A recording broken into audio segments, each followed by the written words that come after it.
This episode is brought to you by HASA.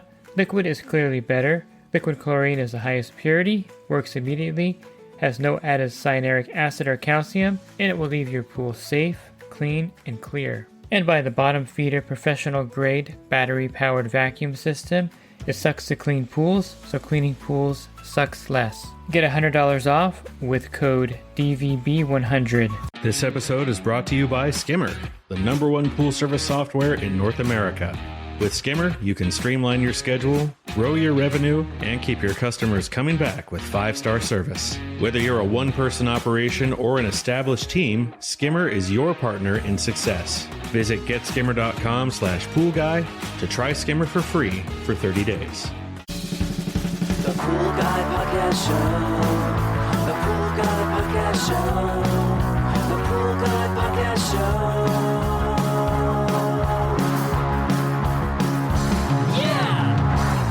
Hi, welcome to the Pool Guy Podcast Show.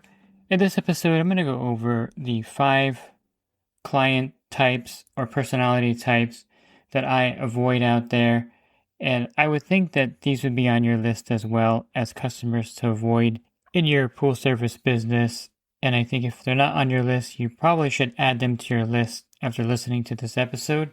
Are you a pool service pro looking to take your business to the next level? Join the Pool Guy Coaching Program. Get expert advice, business tips, exclusive content, and get direct support from me. I'm a 35-year veteran in the industry. Whether you're starting out or scaling up, I've got the tools to help you succeed. Learn more at swimmingpoollearning.com.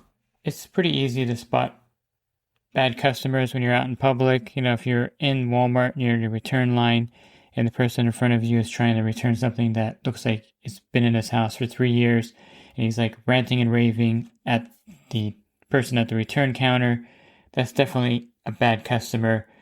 I remember a story. My niece worked at Kohl's, and Kohl's has this like no questions asked return policy. And this lady walked in with her kids, and she walks up to the counter. She's not carrying anything to return, and she just has her kids. She turns to her kids and says, "Okay, take off your shoes."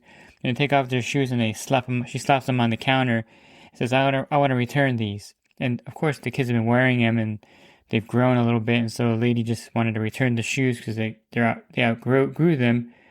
And of course, she had to take it back, grit her teeth, and do the return.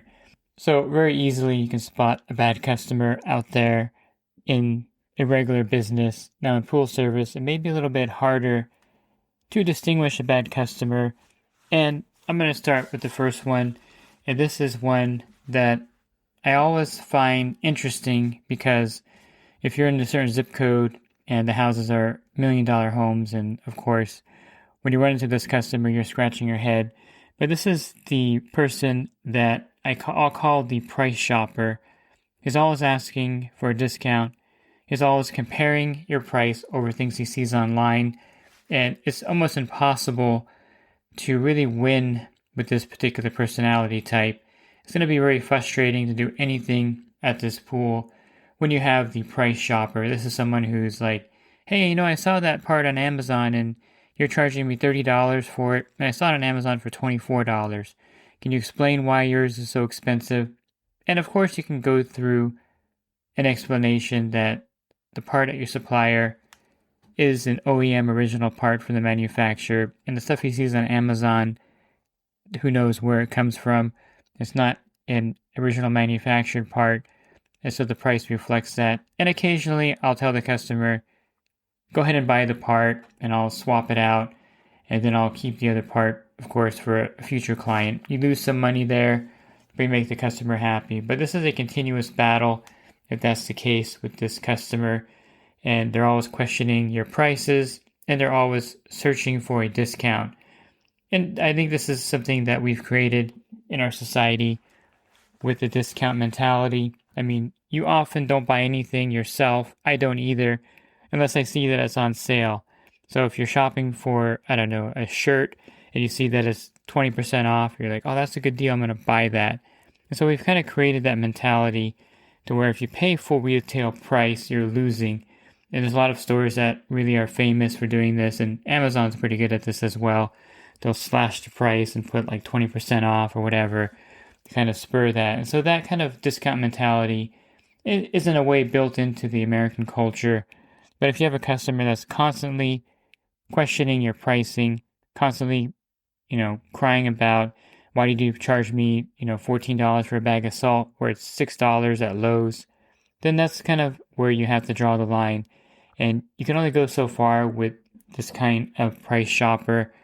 And eventually you're going to have to replace them and get them off your pool service route because of the frustration that's created by someone constantly trying to get a bargain. This is the same customer that when their pump goes out, instead of waiting for you to put one in and giving them a good bid, they're going to just call around looking for the cheapest price person to put the pump in.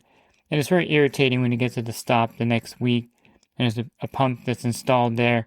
This happened to a friend of mine. He had this customer, and it's $1 million home, and it's one of those things where he's giving him a bid for a pump.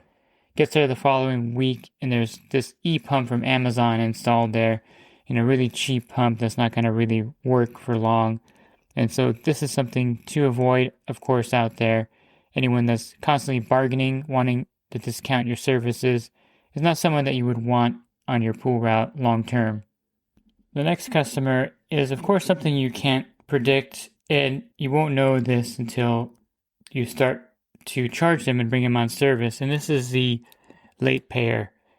Now, I wish there was some kind of code that we can put on the time clocks where it's like, hey, this customer, like little color sticker. So if the customer is good, put a green sticker on, of course. And if the customer is a late payer, maybe put a yellow sticker. If the customer is really bad, put a red sticker on the time box so that the new pool service company knows that they're in for trouble. We don't kind of have that organized kind of coding system. That'd be great. Maybe we can start it as an industry. But the late payer is someone that just pays late. Bottom line, no matter what you do, they don't pay on time. They may ignore your invoices. They will ignore your texts and voice calls. And it's very frustrating. And eventually, a month later, they're going to pay and catch up. Now, there is a certain line that you want to draw in the sand with late payers because logically, if you go 2 or 3 months without collecting on a pool, and if you charge $200 a month, that means that the customer has to come up with $600 to catch up and be current. And if you're just going off of statistics, only 6 in 10 Americans can come up with $1,000 in an emergency. So 40% of Americans can't come up with $1,000 if they needed it on the spot. So for this customer to come up with $600 would be very unlikely. And a lot of times they don't really even think they need to become current. They'll just get another pool service and pretty much stiff you, and you'll have to eventually just drop the account if they stop paying. I think you don't want to go more than 30 days because then they're already pretty far behind. So have a set cutoff day.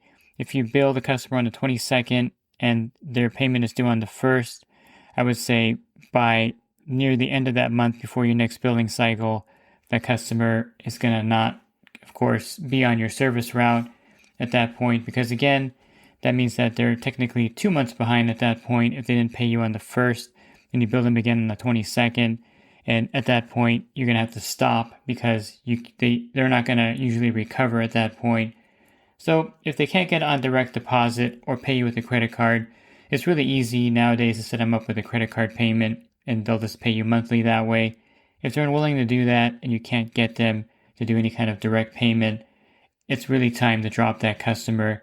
Because truthfully, if you have a percentage of customers, and I had this happen to one of my group members, he bought a pool route and the owner didn't tell him that he had about 20% late payers, which is a lot because he was really lax about collecting the money.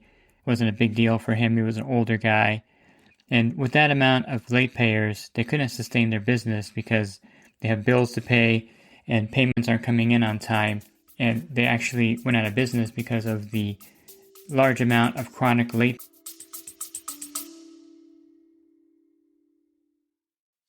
And the Pool Guy Podcast Show has teamed up with UPA to bring you affordable, reliable liability insurance starting at just $64 a month. Get up to $2 million in coverage, and the members of my coaching group get an even lower rate. Protect your business and your peace of mind. Sign up with UPA today by clicking the link in the podcast description. Payers.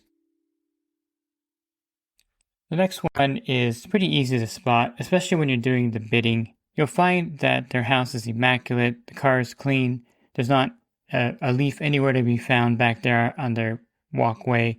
The house looks immaculate, the trim has no problem, the paint looks new, windows are cleaned, and this person typically will be what I call the micromanager. They're going to want their pool to look just spectacular all the time. And if it doesn't look that way, they're going to be texting you or calling you. I've had customers with this particular personality trait text me after I've left, like 10 minutes later saying, oh, there's a couple leaves still in the pool that you missed. And this is really not a customer that you want to have on your pool route.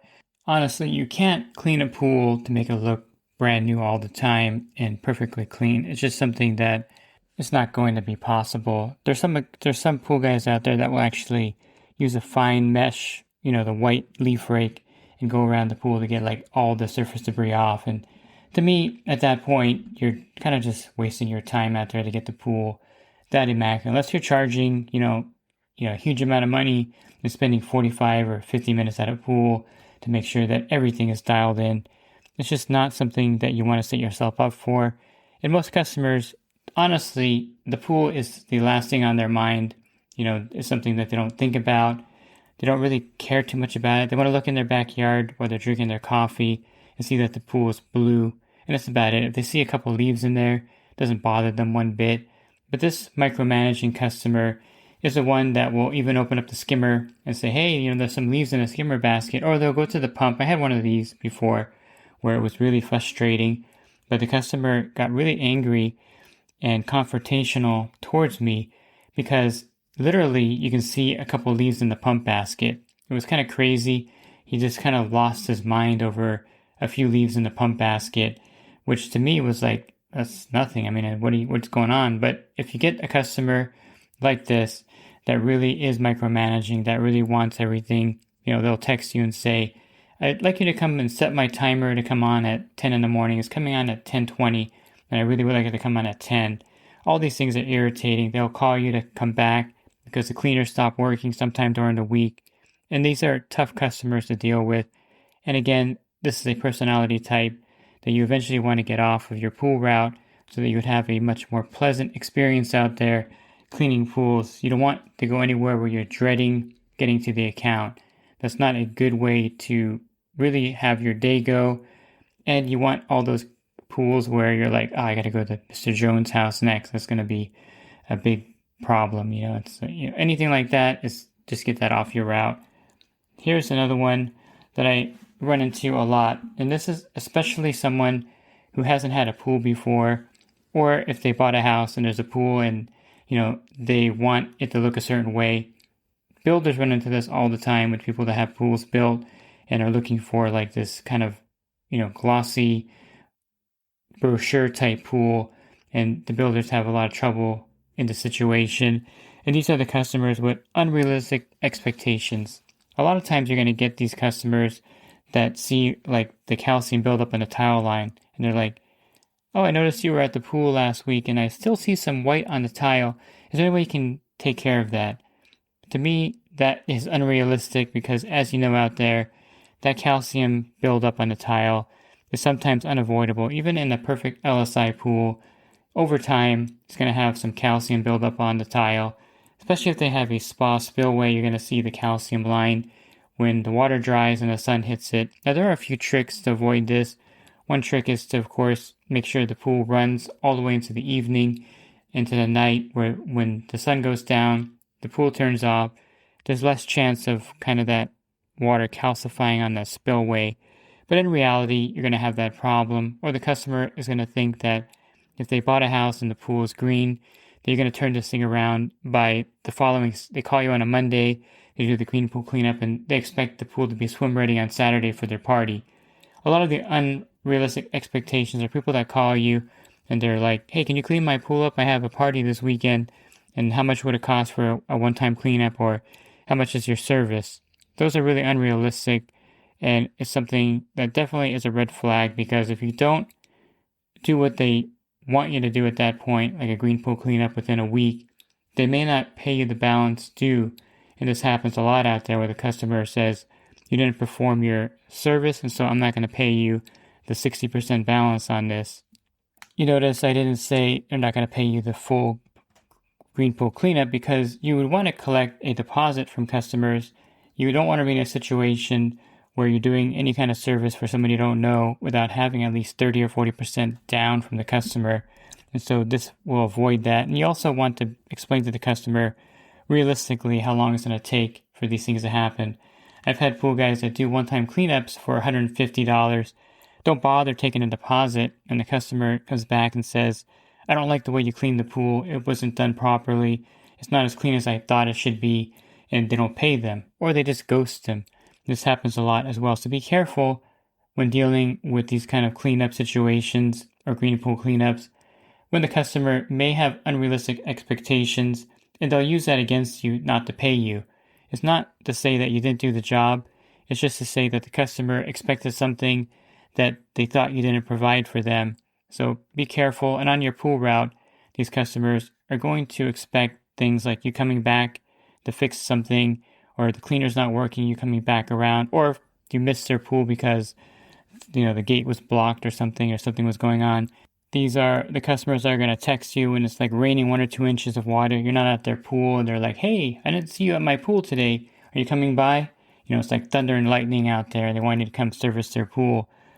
It's one of those things where if they do have unrealistic expectations, if you bring reality and you try to explain things and you correct it, if they still don't kind of come around and have more realistic expectations, then those customers definitely have to be off of your route.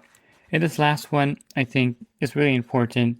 And this is something that you shouldn't have on your route. And as someone who is adversarial or disrespectful, and I don't have angry guy would be a good personality trait, but someone who doesn't respect your expertise, they're always questioning what you're doing.